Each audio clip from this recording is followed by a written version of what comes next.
Hello students, कक्षा 10 के समस्त छात्र छात्राओं का स्वागत करता हूँ। प्रिय विद्यार्थियों, हम आज गतांश से आगे बढ़ेंगे। हम पढ़ रहे थे 13वां अध्याय लक्ष्मी नारायण रंगा, और ये थी एकांकी अमर शहीद। एकांकी के बारे में मैंने आपको विशेष बताया था। ये नाटक का छोटा भाग होता, लघु भाग। एकांकी एक अंक वाली। नाटक में कितने अंक मिलकर के एक बड़ा नाटक बनता है, एकांकी उसका लघु रूप है। लक्ष्मी नारायण रंगा की अमर शहीद एकांकी बहुत ही मर्मस्पर्शी एकांकी है। मातृभूमि के लिए तन मन धन से अपना सर्वस्व बलिदान कर देने का जो जोश और भाव हमें बढ़ती है, ये एकांकी ऐसी एकांकी है। सागरमल गोपा नाम का एक पात्र, जिसमें जीवटता, देशभक्ति, समर्पण, त्याग और उस मातृभूमि के लिए सर्वस्व होम देने का जो जज्बा है, वो अपने आप में अनूठा है। वो निश्चित रूप से हमें दिग्दर्शन देता है, मार्गदर्शन देता है, और हमें चाहिए कि हम उस पथ के अनुगामी बने, उस पथ का अनुसरण करें। इस संसार के अंदर जीवन बहुत से लोग जीते हैं, इस संसार में आते हैं, इस दुनिया को छोड़ के चले जाते हैं। कीट पतंग जीव जंतु लाखों योनियों में जन्मते हैं। ऐसे महान सपूत जो अपनी स्वाधीनता, अपनी आज़ादी को किसी भी कीमत पर लेने के लिए तैयार रहते हैं, बशर्ते उसके लिए अपने प्राणों की आहुति क्यों न देना पड़े। आपने अब तक पढ़ा कि किस प्रकार से सागरमल गोपा पर अत्याचार ढाए जाते हैं, किस प्रकार से उसको जेल के अंदर अमानवीय यातनाएं दी जाती है। जगह जगह उसको इतना पीटा जाता है, इतना, उसके बाद में नमक मिर्च के उस घाव पर लेप लगाया जाता है। जुल्म की इंतहा। लेकिन वो सब कुछ सहन करता है, लेकिन उस महारावल की जय नहीं बोलता है। जैसलमेर के उस महारावल की जय बोलना, वह समझता है कि अपमान है अपनी मातृभूमि का। तो इस प्रकार से क्या क्या संवाद उसके साथ हुए, और अब क्या बात आगे, जहां मैंने प्रसंग समाप्त किया था उससे आगे आपको लेकर के चलता हूं। आप तैयार रहें।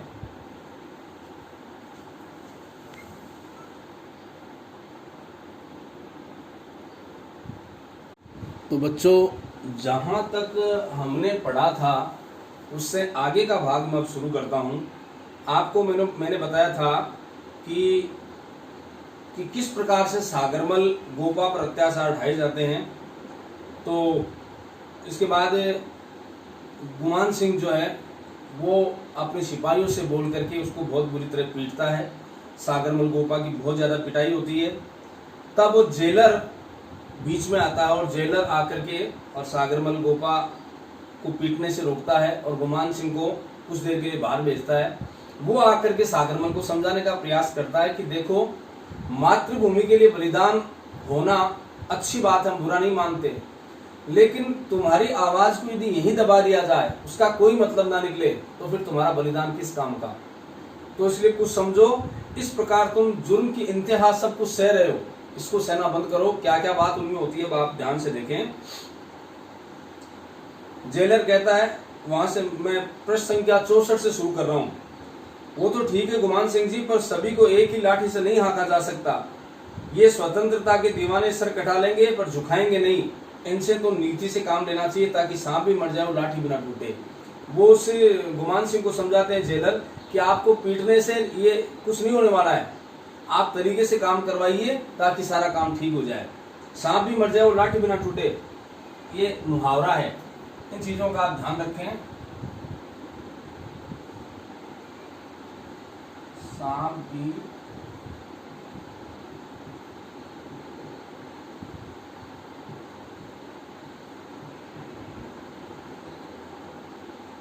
लाठी भी न टूटे, इसका अर्थ हुआ बिना हानि हुए काम बन जाना। क्योंकि आपके मुहावरे और लोकोक्तियां भी परीक्षा में पूछते हैं। तो कह रहे हैं कि अपना काम भी बन जाए और नुकसान भी ना हो। गुमान सिंह, आपकी बात समझा नहीं। जेलर, कोई बात नहीं, समय आने पर मैं समझा दूंगा। अब आप जाइए, मुझे सागर को होश में लाके जरूरी बात करनी है। गुमान सिंह, मेरी जरूरत पड़े तो बुला लेना। अभी इसकी पिटाई मैंने की है बहुत अच्छी तरह, ये ऐसे मानने वाला नहीं है। गुमान सिंह के अंदर घमंड है। तो आपको मेरी जरूरत पड़े मैं तैयार हूँ, बुला लेना इसका, और स्वागत करना हो तो मैं तैयार हूँ। जेलर जरूर जी, थोड़ा ठंडा पानी भिजवा दीजिए। गुमान सिंह कहता है ठीक है। जेलर सागर की हथकड़ी खोलकर उसे सीधा करता है, उसकी नब्ज देखता है क्या स्थिति है। एक सिपाही गिलास और लोटे में पानी लाता है। जेलर सागरमल के मुंह पर 2-3 बार पानी के छींटे डालता है। धीरे धीरे कराता हुआ सागरमल होश में आता है। जेलर उसे सहारा देकर बिठाता और पानी पिलाता है। जेलर सहानुभूति से, सागरमल, तो सागरमल कर रहा थे वो जी। जेलर कहता है सागर अपने पर, अपने इस जान पर रहम खा, तेरी ये हालत मुझसे देखी नहीं जाती, क्या दशा हो गई है तेरी। सागरमल कहता है धन्यवाद जेलर साहब, पर स्वतंत्रता के दीवानों को सहानुभूति की भीख नहीं चाहिए, नहीं चाहिए मुझे आपकी सहानुभूति। तो तुम क्या चाहते हो जेलर। तो दुख भरी मुस्कान से सागर कहता है हमें स्वतंत्रता चाहिए, सिर्फ स्वतंत्रता। जेलर वही तो मैं कहता हूं, तुम स्वतंत्र हो सकते हो, मैं तुम्हें स्वतंत्र करा सकता हूं। सागर मुझे मेरी स्वतंत्रता नहीं, मेरी भारत माता की स्वतंत्रता चाहिए, हम सब देशवासियों की आजादी चाहिए। जेलर तेरी भारत माता तो स्वतंत्र हो या ना हो, पर तेरी सांसों का सूर्य जरूर अस्त हो जाएगा। यदि तू कहना नहीं माना तो तेरी सांसों का अंत होना तय है, इसलिए मेरी बात मान। सांसों का सूर्य अस्त होना, ही मुहावरे, ध्यान रखें आप इन चीजों का।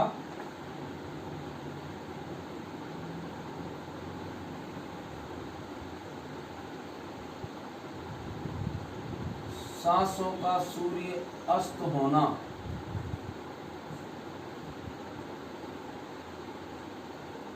मृत्यु को प्राप्त होना या मृत्यु हो जाना, एक ही बात है। सांसों का सूर्य अस्त होना, मृत्यु को प्राप्त होना। तो तू अगर ऐसा करता रहेगा तो तेरी सांसों का सूर्य निसंदेह अस्त हो जाएगा, तेरी मृत्यु हो जाएगी।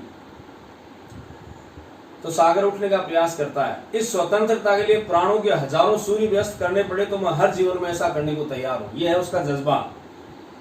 जेलर पर सागर जरा सोच, अगर वह स्वतंत्रता मिल गई तो तुझे क्या मिल जाएगा, तेरा घर, तेरा परिवार। तो सागरमल क्या कहता गर्व से, हल्की हंसी के साथ, स्वतंत्रता के दीवाने संसार से कुछ लेने नहीं, संसार को कुछ देने की तमन्ना रखते हैं। जेलर साहब वे अपने जीवन की सांसों में के मोतियों में अपना घर नहीं, संसार को सजाते हैं।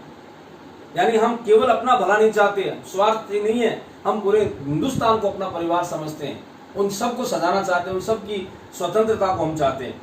जेलर वो तो ठीक है सागर, पर मान लो तुमने जीवन भर संघर्ष किया और फिर भी स्वतंत्रता नहीं मिली तो, ये प्रश्न किया। तो सागर ने क्या उत्तर दिया, देखो ये है एक वास्तव में वीर पुरुष के अनुकूल उत्तर। तो क्या हो जाएगा, हम तो यह मानकर चलते हैं कि स्वतंत्रता का संग्राम एक लंबा सफर है, हम तो बस प्राणों की मसाल जलाकर उस पर चलना जानते हैं, कितना चल पाएंगे, कितना बढ़ पाएंगे ये कौन जानता है, लेकिन जुनून है दिल में, आग है, वो सुलगती रहनी चाहिए। 11वीं क्लास में एक चैप्टर में आग हो, कहीं पर आग सुलगनी चाहिए।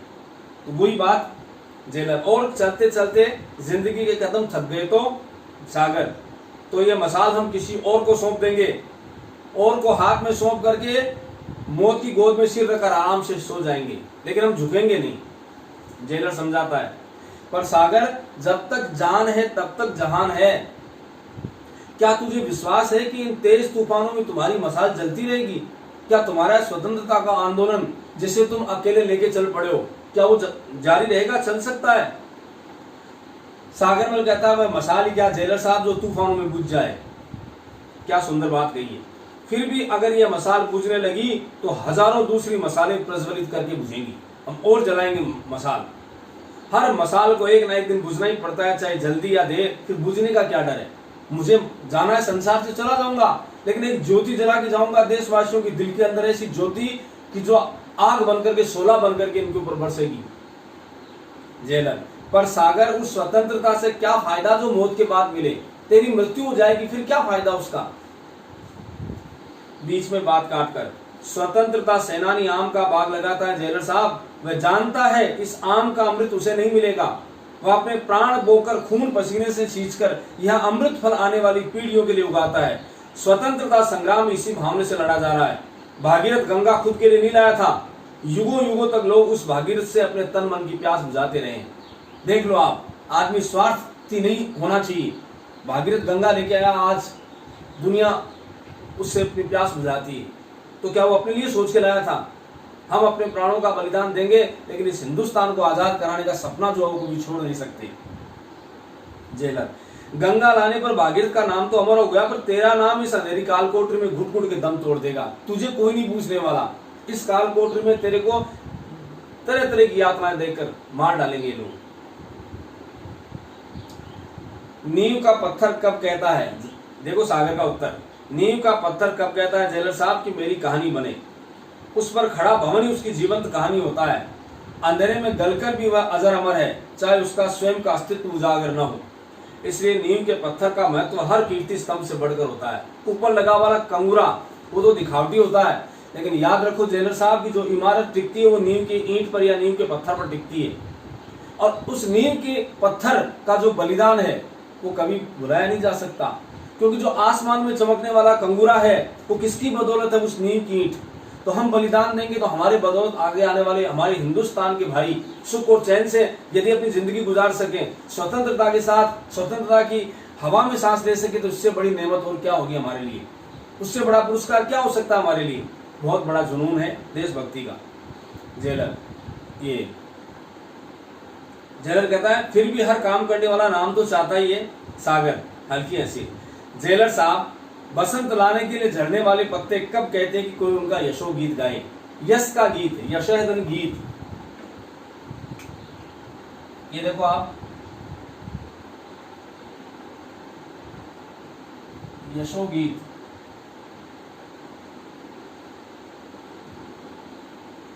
यश है धन गीत, विसर्ग संधि। यश की गाथा, यश की गीत हम नहीं चाहते। बसंत जब आता है तो वो, अब इसमें बहुत सुंदर बात कही है कि बसंत लाने के लिए झड़ने वाले पत्ते कब कहते हैं कि कोई उनके यश गीत गाए? वे चुपचाप झड़ जाते हैं और चुपचाप धरती की गोद में खाद बनकर समा जाते हैं और उनके स्थान पर उगाते हैं नए नए पत्ते। वो तो अपना बलिदान देना चाहते हैं कि हम चले जाएं तो नए पत्ते फिर निकलेंगे। वो अपनी गाथा नहीं सुनना चाहते। फिर भी सागर, मनुष्य का जीवन 84 लाख योनियों में भटकने के बाद मुश्किल से मिलता है। कि देखो ये मानव जीवन है और कहते हैं कि 84 लाख योनियां भोगने के बाद ये मनुष्य जीवन मिलता है। उसे यूं ही नष्ट करना बिना किसी फल की आशा के क्या लाभ है उसमें? सागरमल, यज्ञ में आहुति देने वाला यह नहीं देखता जेलर साहब कि उसकी आहुति से कौन सी लपट निकलेगी या उससे लपट उठती या नहीं। बस वह तो आहुति देना अपना धर्म समझता है। हम तो बलिदान देना अपना धर्म समझते हैं। अब उससे क्या होगा क्या नहीं होगा ये ऊपर वाला जाने, लेकिन हमारा कर्तव्य हमें यह कहता है कि देश हित के लिए बलिदान देना तो देना, मातृभूमि के साथ गद्दारी नहीं करना तो नहीं करना। बस हम यही जानते हैं। जेलर, पर तुम्हारी एक आहुति से यज्ञ की कौन सी पूर्णाहुति हो जाएगी? पूर्णाहुति,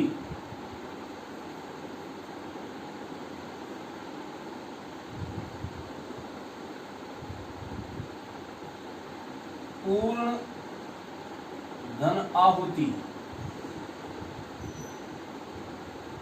दीर्घ स्वर संधि। ये देखो ए और ए मिलकर के या आ मिलकर के वहां दीर्घ संधि बनी है, दीर्घ स्वर संधि का भेद है। तो तुम्हारी अकेले की आहुति कौन सी पूर्णाहुति हो जाएगी? सागरमल कहता है जेलर साहब, जैसे एक बीज गलकर ही सैकड़ों बीज पैदा करता है, एक लो जलकर की हजारों दीप जलाती है, एक लहर उठकर ही हजारों लहर उठा सकती है, वैसे ही एक शहीद भी अपने प्राणों के बीज बोकर शहीदों की अमर फसल उगा सकता है। ये मुझे विश्वास है कि एक शहीद मातृभूमि के लिए सच्चे मन से बलिदान करते तो लाखों पैदा हो जाएंगे। मेरे प्राणों की आहुति चाहे पूर्ण आहुति न हो, पर यज्ञ की प्रज्वलित तो रख सकती है मेरे प्राणों का दीप। जेलर कहता है, पर सागर तुम्हारे प्राणों का दीप बुझ जाएगा, बुझा दिया जाएगा। उसकी रोशनी भी एक दिन किरण तक को इस कोठरी से बाहर नहीं फैलने दिया जाएगा। तुम कहते हो बलिदान की, त्याग की बात, तुम्हारे जोश की, तुम्हारी आहुति की किरण बाहर तक नहीं फैलेगी। इस कोठरी में दफन कर देंगे तेरी आवाज को। सागरमल, पर आग बुझकर भी वातावरण को सांसों में गर्मी बढ़ जाती है, वह गर्मी बढ़ जाती है जो कहीं लपट भरकर फिर जल उठती है। लेकिन चिंता मत करो, आहुति में कहीं न कहीं अग्नि समाई रहती है, वो लपट कभी भी बन सकती है, इस बात का आप भी ध्यान रखें। सागर तो जेलर, ये सब जुनून की बातें हैं, तुम यहाँ परकोटे में कह दो, परकोटा चारों तरफ से बंद, दीवार का घेरा, यहाँ तुम्हारी आवाज को कुचल दिया जाएगा, कोई नहीं सुनने वाला। उस दम तोड़ती आवाज को कोई सुन नहीं पाएगा, तुम्हारे सपनों की दुनिया इसी काल कोठरी में दफन हो जाएगी, कोई नहीं सुनने वाला। तुम हताश निराश यही अपना दम तोड़ दोगे, कुछ नहीं होगा। सागर हंसकर, आवाज कभी मरती नहीं जेलर साहब, मेरी आवाज का यदि गला घोट दिया गया तो वह जनता की आवाज बन जाएगी, और जनता की आवाज कभी दब नहीं सकती, कभी मर नहीं सकती, ध्यान रखना। यह आवाज ऐसे बढ़ती जाएगी, ये मेरे देशवासी के हर देश के हर कोने कोने में पहुंचने वाली आवाज बन जाएगी। तो फिर शहीदों की जिंदगी तो लुप्त गंगा की तरह होती है जेलर साहब, जो कभी भी किसी भी धरातल को फोड़ करके बाहर निकल सकती है। ये बात ध्यान रखें आप, ये चिंगारी कहीं से सुलग सकती है, उसे कोई जंजीर, कोई जेल, कोई दीवार, कोई परकोटा बांध नहीं सकता। जेलर समझाता है सब पागलपन है सागर, तुमने कभी सोचा तुम कितने स्वार्थी हो? तुम्हारे इस जीवन पर सिर्फ तुम्हारा ही अधिकार नहीं है, तुम्हारे परिवार का भी अधिकार है, क्योंकि तुम्हारी पत्नी है, बच्चे हैं, उनका भी, तुम्हारे माँ बाप हैं, उनका भी तो अधिकार है। जानते हो तुम्हारे बूढ़े पिता तुम्हारे लिए तरस तरस कर मर गए, दिन रात गोपा गोपा की रट लगाते हुए तुम्हें पुकारते पुकारते तुम्हारी बूढ़ी माँ के प्राण पखेरु न जाने कब उड़ जाए, पिता चले गए, माँ भी न जाने कब चली जाए। प्राण पखेरु उड़ना कोई मुहावरा है, ध्यान रखें, ये मुहावरे आपकी परीक्षा में पूछते हैं। पखेरु वैसे पक्षी को कहते हैं मृत्यु होना, कि तुम्हारे भी प्राण पखेरु न जाने कब उड़ जाए, इसके लिए तुम कुछ नहीं कह सकते। तो कहते हैं तुम्हारे भाई कितने दुखी हैं, सोनी गोद वाली तुम्हारी पत्नी दिन रात कितनी रोती है, क्या तुम इन सब पर दया नहीं आती? तो सागर का उत्तर देखिए आप, जेलर साहब, मैं एक आंख से इन्हें देखता हूं तो दूसरी आंख से अपनी मातृभूमि को देखता हूं, इस दुखी जनता को देखता हूं, एक कान से इनकी पुकारें सुनता हूं जेलर साहब। अरे मातृभूमि मेरी माँ की माँ है, देश मेरे पिता का पिता है, मेरे देशवासी मेरे परिजनों से बढ़कर है। यदि मेरे घर वालों के दुख आंसू भारत माता के होठों पर सुख स्वतंत्रता की मुस्कान रचा सके तो मैं अपने परिवार की हर करा हर आंसू को सहने को तैयार हूं। ऐसा होता है जज्बा, देशभक्ति का अमिट जज्बा इसको कह सकते हैं कि मेरा परिवार, मेरा घर, मेरे माता पिता, ये मातृभूमि तो मेरी माँ की माँ है, ये देश मेरे पिता का पिता है, ये देशवासी मेरे परिजनों से बढ़कर है। कितना विशाल दृष्टिकोण रखते हैं, कितना बड़ा जज्बा है, कितना बड़ी सोच है। ये अगर हम सब देशवासियों के अंदर हो तो क्या मजाल है कि कोई विदेशी आकर के, कोई आक्रांता हमें गुलाम बना सके। ऐसा जज्बा हम सब के, ये बहुत अच्छी सीख दी है लक्ष्मी नारायण रंगा ने इस एकांक के माध्यम से। तो मैं सब कुछ सहने को तैयार हूं। जेलर, देखो मेरी बात मानो, व्यर्थ प्राण गंवाने से कोई फायदा नहीं है। महारावल जवाहर सिंह कोई पराई नहीं, अपने ही अन्नदाता हैं, उनको पिता समझकर माफी मांग लो, महारावल से माफी मांग लो तो शायद वो तुम्हें क्षमा कर देंगे। सागरमल, नहीं, कभी नहीं। उस खूनी दरिंदे से माफी जिसने जैसलमेर की सारी जनता के भविष्य को अंधेर से ढक दिया है, जिसने कानून और अदालत को काली कठपुतली बना रखा है, जो चोर डाकू और खूनियों के बलबूते पर राज्य चला रहा है, उससे माफी कभी नहीं। ऐसे पापी, ऐसे दुष्ट व्यक्ति से कभी माफी नहीं मांग सकता।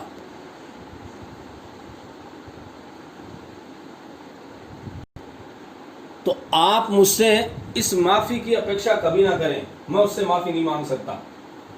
जेलर, तो वे तुझे मार डालेंगे, उनका कानून, उनका दंड तेरे घमंड को चूर चूर कर देगा। तुम्हारे तो सागरमल, कानून और दंड के काले हाथ फूल की डाली से नोचकर मसल सकते हैं जेलर साहब, पर उसकी महक नष्ट नहीं कर सकते। वो मेरे प्राण ले सकते हैं, लेकिन मेरे अंदर जो जज्बा है देशभक्ति का, उसे नहीं छीन सकते। महक तो हवाओं की धरोहर होती है जो बिना फैले नहीं रह सकती। हवाओं की धरोहर, हवा के साथ खुशबू फैलती है, तो उसको कौन छीन सकता है बता। वे मेरे तन को दबा सकते हैं, मेरे मन को नहीं। मुझे मार सकते हैं, मेरी भावना को नहीं, मेरी आत्मा को नहीं। जेलर, देख मैं तुझे समझाता हूं, तू मान जा, नहीं तो ये तेरी बोटी बोटी नोच लेंगे, तुझे ऐसी यातनाएं देंगे कि पत्थर का कलेजा भी दहल जाएगा। सागर, सास है, ये दुख और यातनाएं स्वतंत्रता की आग में घी सींचने का काम करेगी। ये तो बहुत अच्छी बात है, ये तो स्वतंत्रता की ज्वाला में और ज्यादा घी डालेगी। जेलर साहब, जितना इस तन को सताया जाएगा उतना ही प्राणों की लो और तेज होगी। स्वतंत्रता का कमल शहीदों के रक्त सरोवर में उगता और बढ़ता है। कितनी शानदार बातें कही है कि रक्त सरोवर, खून का तालाब, उसमें वो कमल पैदा होता है जो आजादी का कमल होता है। तो जेलर समझा था, अरे पगले, तेरे हाथ पांव तोड़ देंगे, तेरे हाथ तोड़ देंगे, पांव तोड़ देंगे, तेरी आंखें फोड़ देंगे, तुम्हारे प्राण ले लेंगे। सागर, मातृभूमि के दीवाने तन का जीवन नहीं जीते, मन का जीवन जीते हैं। फिर मेरे पांव टूटने पर यदि देश का एक कदम आगे बढ़े, मेरे हाथ टूटने पर यदि देश के थोड़े हाथ मजबूत हों, मेरी आंख फूटने पर यदि देश को कोई नजर मिल जाए, मेरे प्राण लेने से यदि देश को नया जीवन मिल जाए, तो मैं इन्हें खोना अपना सौभाग्य समझूंगा। बहुत सुंदर बात है। मेरे बलिदान से देश का थोड़ा भी हित होता है तो मैं हर तरह से तैयार हूं। मेरा नाम सागर है जेलर साहब। मेरी गहराइयों को तोप और तलवार हिला नहीं सकती। मेरे जो मजबूत और अटल इरादे हैं, उनको ये फिरंगी तो क्या, ये जैसलमेर के महारावल तो क्या, बड़ी से बड़ी शक्ति चुनौती नहीं दे सकती। जेलर, अब मैं तुझे कैसे समझाऊं, मेरा तो यही कहना है। बाहर से गुमान सिंह आता है, वो गुमान सिंह बड़ा दुष्ट है, उसके हाथ में बेंत है, गुस्से में नजर आता है, साथ में बीरबल भी आता है। गुमान सिंह कहता है, यह आपका कहना नहीं मानेगा जेलर साहब, मेरा कहना मानेगा। आपकी मीठी चाल से बस में नहीं आएगा, लातों की भूत बातों से नहीं मानते। ये मुहावरा है। फिर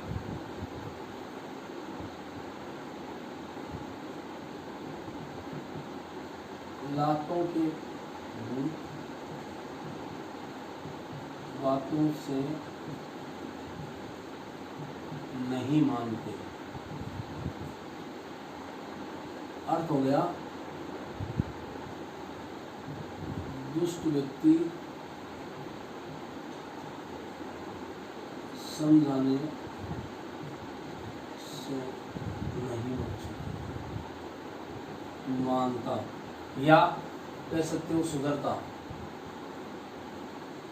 दुष्ट व्यक्ति उसको कितना ही समझाओ वो बातों से नहीं मानता। ये इसमें कहा कि लातों की भूत बातों से नहीं मानते। आज मैं इसे वो मजा चखाऊंगा कि लोग सदियों तक याद रखेंगे। आपको महाराज साहब याद फरमा रहे हैं। जेलर सागर की ओर देखता है, हल्का सा कांप कर बाहर चला जाता है। वो जानता है जेलर कि इसके साथ ये गुमान सिंह क्या व्यवहार करेगा। गुमान सिंह क्रोध से, हाँ तो सागर तू बता तूने रेजिडेंट एलिंगटन के गुप्त पत्र कैसे भेजे? तुमने जवाहरलाल नेहरू को, जयनारायण व्यास और हीरालाल शास्त्री व दीवान को पत्र क्यों लिखे? बोल, नहीं तो आज तेरा खून पी जाऊंगा। तूने मेरी और महारावल की बहुत निंदा की है। बोल, नहीं तो तुझे कच्चा चबा जाऊंगा। दांत पीसता है सागर। सच्चाई कहने का हर इंसान को हक है गुमान सिंह। तुम्हारे काले कारनामों का पर्दाफाश। इतना बोलता है, इतने में गुमान सिंह जोर से बेंत मारकर, काले कारनामों का पर्दाफाश और कर, 2-3 बेंत और मारता है। लगता है तेरी मौत ही तुझे नागपुर से जैसलमेर खींच लाई है। लगता है तेरी मौत मेरे ही हाथों। सागर, मुझे मौत नहीं, मेरी मातृभूमि का प्यार खींच लाया है। मेरी मौत नहीं, लगता है सामंत शाही की मौत मुझे यहाँ खींच लाई। तुम जैसे सामंतों का अंत होने वाला है। लगता है सामंत शाही की अर्थी मेज पर मेरा ही कंधा लगेगा। लगता है महाराज और तुम दोनों। गुमान सिंह चीख कर, चुप कर बदतमीज, तेरी जुबान खींच लूंगा। जोर से पुकार कर बीरबल, अहमद इसे ले जाओ और माचा चढ़ाओ। माचा चढ़ाने का मतलब हो गया इसके गुप्तांगों में मिर्च डाली जाए, इसके मुंह, नाक, आंख और निचले अंगों में मिर्च भर दी जाए। इसकी ऐसी हालत कर दो कि यह मौत के लिए भीख मांगे और मौत भी इसे ना मिले। खींच डालो इसकी खाल। वे लोग आकर जबरदस्ती सागरमल को घसीट कर बाहर ले जाते हैं। गुमान सिंह कोठरी में कुछ सोचता हुआ चक्कर लगाता है। लगता है कोई भयंकर निर्णय लेने वाला है। थोड़ी देर में सागरमल की दिल दहलाने वाली चीखें सुनाई पड़ती है और लोगों का अट्टहास। पास वाले लोग हंसते हैं और सागरमल के साथ इतना अत्याचार होता है कि उसकी चीखें निकलने लग जाती है। वो चीखने लगता है तो सागरमल अब पीछे से, नहीं नहीं, अरे मेरी टांग चिर रही है, अरे मेरे प्राण निकल रहे हैं, अरे मेरी आंखों में मिर्च डाल दी, अरे मुझे छोड़ दो, अरे राक्षसों बस करो, अरे मिर्च, अरे ये मत चढ़ाओ, अरे मेरे रोम रोम में आग लग गई है। बड़ा विलखता है, दुखी होता है, छोड़ दो मुझे। फिर वे लोग हंसते हुए, अर्ध बेहोश कराते हुए सागरमल को लाते हैं। उससे चला नहीं जाता, लड़खड़ाता हुआ चलता। उसके मुंह, आंख, नाक, अन्य अंगों में मिर्च लगाई गई है। उसकी धोती खून से तरबतर है। इतने मतलब उसको कितनी चोटें दी है कि पूरा सना हुआ खून से। लाकर वैसे छोड़ देते वह धम से गिर जाता है। वे सभी जोर से हंसते हैं। सागरमल दर्द से तड़पता है, उसके मुख से चीख निकल जाती है, इतनी पीड़ा उसके मुंह से चीख निकलती है। गुमान सिंह हंसता हुआ जेब से कागज निकालकर, सागर अगर अब भी जान बचाना चाहता है तो मेरा कहना मान और इस माफीनामे पर दस्तखत कर दे। सागर मेरे मौत के पैगाम पर दस्तखत करा ले गुमान सिंह, पर माफीनामे पर जीते जी दस्तखत नहीं करूंगा।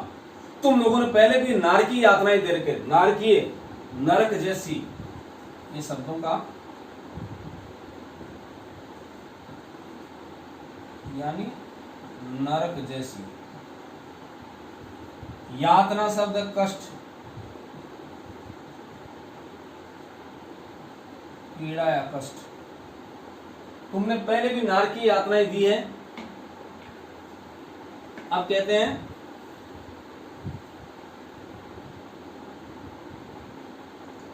नारकीय यातनाएं देकर मुझसे गफलत में ये हस्ताक्षर करवा लिए और मुझे नाहक बदनाम किया। अब मैं हाथ कटवा सकता हूं, किसी कागज पर दस्तखत नहीं करूंगा।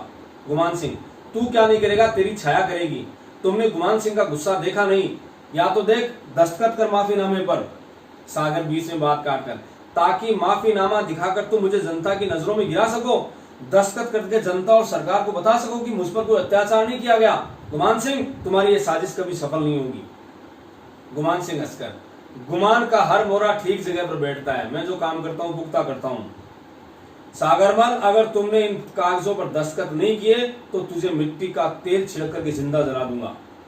और सागर और उस आग में तुम्हारा साम्राज्य जल जाएगा, जनता तुम लोगों को जीने नहीं देगी। इससे वो क्रांति होगी कि तुम्हारे जुल्म के शासन की नींवें खिल जाएंगी। तुम मुझे जलाओ, देख लेना तुम्हारा ये सामंतशाही शासन जल करके खाक हो जाएगा। गुमान सिंह ने कच्ची गोलियां खेलना नहीं सीखा है, बड़ा शातिर आदमी हो।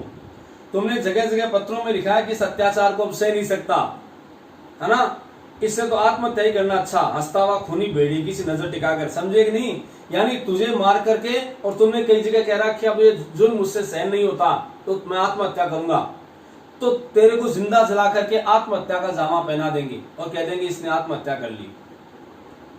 समझ गया सागर, तुम मेरी हत्या पर आत्महत्या का कफन उड़ाने की कोशिश करोगे, पर भारत माता की जनता तुम्हें कभी माफ नहीं कर देगी, तुम्हारी इस चाल को कभी चलने नहीं देगी, तुम्हें मात देगी।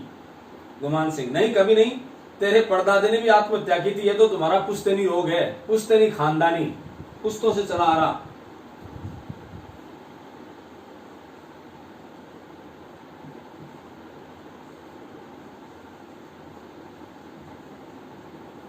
पुश्तैनी खानदानी, ये तो तुम्हारा पुश्तैनी रोग है, तुम्हारे बाप दादा ने भी ऐसा ही किया था, तो यह तो तुम्हारा पुश्तैनी रोग है। सागरमल गुस्से से, झूठे नीच राक्षस, तू इतना गिरा हुआ है। गुमान सिंह मुझे नीच कहता है। सागर हाँ हाँ नीच, 1000 बार नीच।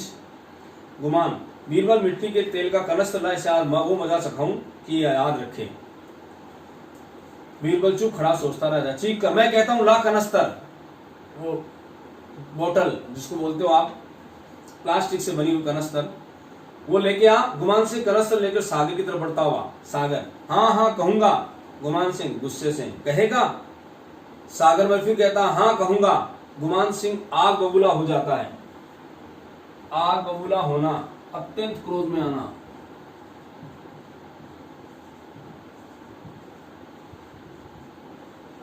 ये सब मुहावरे हैं।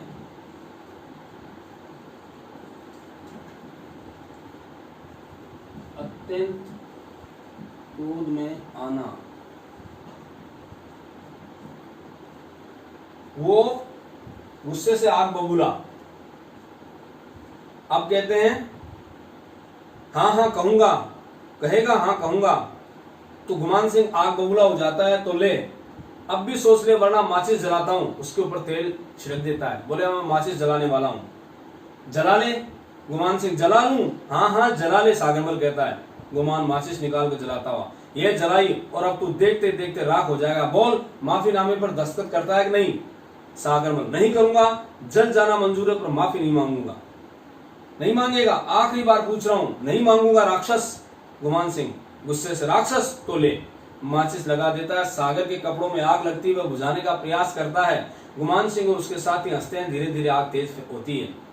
इस दृश्य को रंगमंच के पीछे आग का प्रभाव पैदा करके दिखाया जा सकता है। यदि एकांकी आप मंच पे खेल रहे हो तो इस आग के प्रभाव को आप किसी मुख्य मंच के पीछे की तरफ से दिखा सकते हो, उसको करा सकते हो।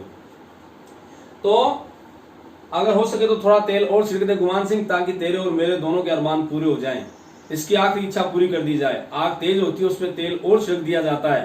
भारत माता की वो जय बोलता है। गुमान सिंह, अरे इसकी आवाजें दूसरे को सुनाई देंगी, इसके साथ साथ बोलो महारावल की जय, ताकि इसकी आवाज दब जाए। भारत माता की जय बोलता है सागर ज्यों ही, तो सब एक साथ महारावल की जय बोलते हैं। सागर की आवाज दब जाती है और सिर्फ सागरमल की जय सुनाई देती है, मानो सागरमल की महारावल की जय बोल रहा हूं। तो सागर भारत माता की जय, भारत माता की जय, तीनों उसके चारों तरफ हंसते हुए चक्कर लगाते हैं और महारावल की जय के नारे लगाते हैं। सागर थोड़ी देर तड़प कर भारत माता की जय बोलता हुआ धरती पर गिर जाता है। गुमान सिंह और उसके साथियों के अट्टहास के साथ पर्दा गिरता है। इस प्रकार से मातृभूमि का वो दीवाना मरने को तैयार है, प्राण दे देता है, परंतु किसी भी तरह से उन शत्रुओं के आगे, उन सामंतशाहियों के आगे झुकने को तैयार नहीं है। तो ये एकांकी हमारे अंदर देशभक्ति और मातृभूमि के प्रति समर्पण का भाव बढ़ती है। प्रिय विद्यार्थियों, ये आपका चैप्टर पूरा हुआ। अब मैं आपसे आग्रह करूंगा कि लेखक का परिचय और इसके समस्त प्रश्न उत्तर आप बहुत ही अच्छी और सुंदर हैंडराइटिंग में करके लाएंगे। Thank you.